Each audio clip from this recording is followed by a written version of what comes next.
ゴロゴロの場合はこっち、甲高い音の場合はモーターで、ベルトが、止まったりするという場合はここナットを着してください。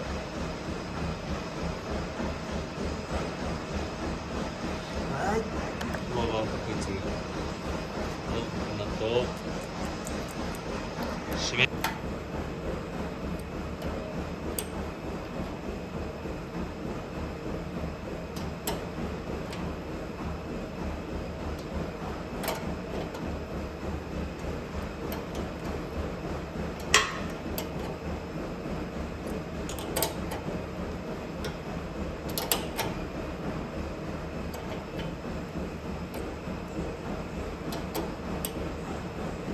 とりあえず1センチぐらいまで様子見る。1センチ1センチ1センチ締める。ここが1センチぐら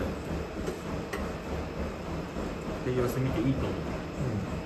それ音が鳴るかどうかってこと。